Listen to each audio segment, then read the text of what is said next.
All right, YouTube, what we're going to do today is we're going to propagate some peppers. I see some of them still are in blooming, but season is about to change here. And we're going to go ahead and get some little guys started for next season, so I don't have to grow from seed all the way from start. But I have some Bougilokia, or ghost peppers, as others might know it. And we're just going to do a little propagation here on a few of them.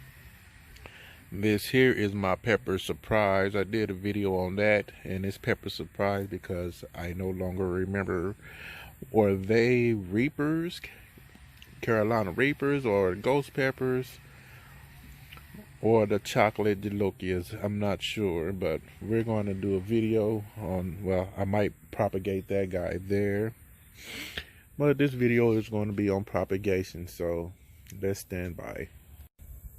Now, a couple of things you will need, and you can really use whatever container you like.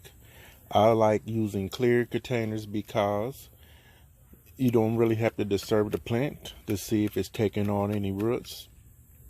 And the reason why you want to see if it's taking on any roots yet, because before you actually, if you plan on putting them in soil, whether it's regular soil or organic, you want to make sure it has taken on enough roots. So you can use bottles, is what I use. Sorry, bugs out here messing with me. Like I said, I use bottles, but the thing is, depending on your cutting, I like the lid with the small hole on top so it can hold the plant straight up. You can put as much water as you like in there. It doesn't matter. Matter of fact, the more water, the more weight the bottle has, and doesn't have to be worried about being blown over by wind or anything like that. But there's no wind in the house, so you're not going to really worry about that unless you're propagating and leaving them outside. Another method I've seen and like is these right here, and I found out about these on my own because I was actually germinating some seeds one time, and I accidentally left one seed in too long, and the seed actually started growing inside of the little solution when I had them just soaking. So just put a hole inside your top so you can put small little cuttings inside of there. And you may want to use this here too. It doesn't have to be this kind, some kind of root hormone. I don't know if this is necessary, but you can't go wrong having it. I have had success without using it, but if I have it, I'm going to use it. I use that on all clones as well. So without further ado, folks, let's jump right into this. So while propagating, we want to start off with the lowest, at the lowest if you can. I'm going to start off, and this guy here is the one that's doing good. This is the one that I did use my fish fertilizer with. It started filling out pretty good down here at the bottom. So I'm gonna go ahead and take this little shoot right here.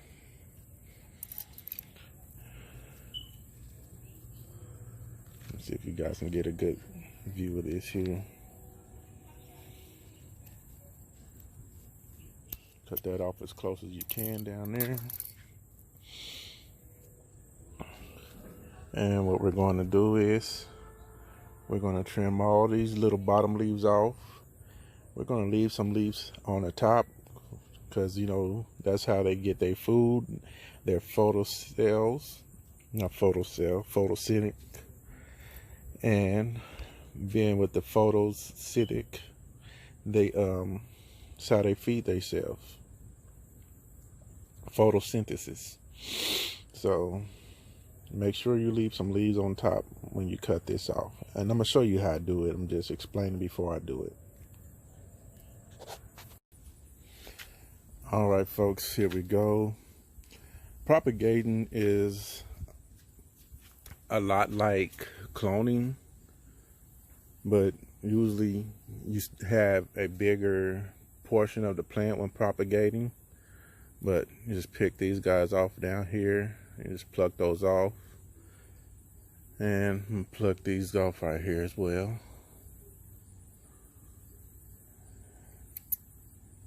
And I'm gonna leave these here on the top there, and that's because, like I said, in their photosynthesis, you want them to get their sunlight, so photosynthetic. So I'm gonna trim, let's trim a little bit of the plant off here at the bottom.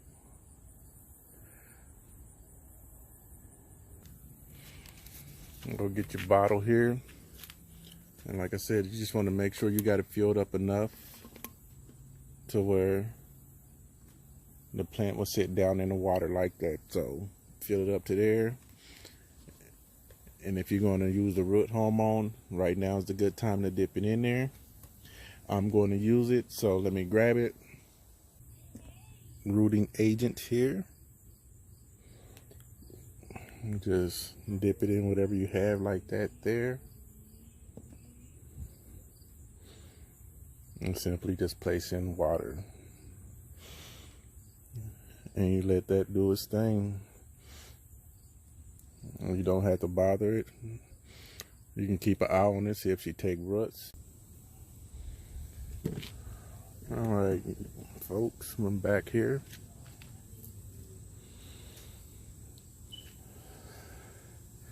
So I'm going to try to get 2 out of this plant here.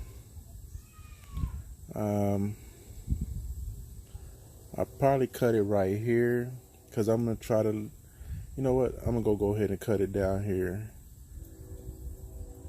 I'm going to go ahead and cut it right here, because I want to also show you guys, it's hard to do, but it can be done without any leaves on it at all. You just want to make sure you get a nice stripping over here, so it can absorb some kind of nutrients the best way as possible. I mean, as good as possible.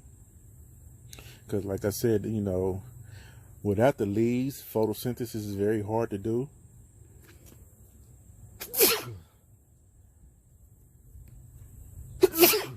Excuse me, but some plants are capable of doing it. So let's go ahead and give it a cut right here.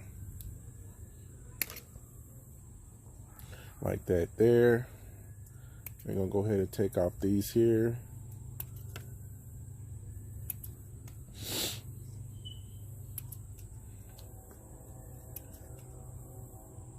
And we're just going to see how she do, right?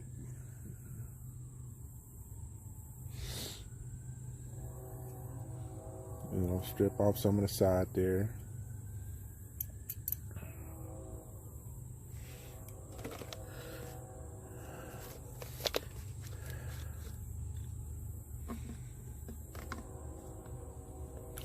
And sometimes, depending on the size of your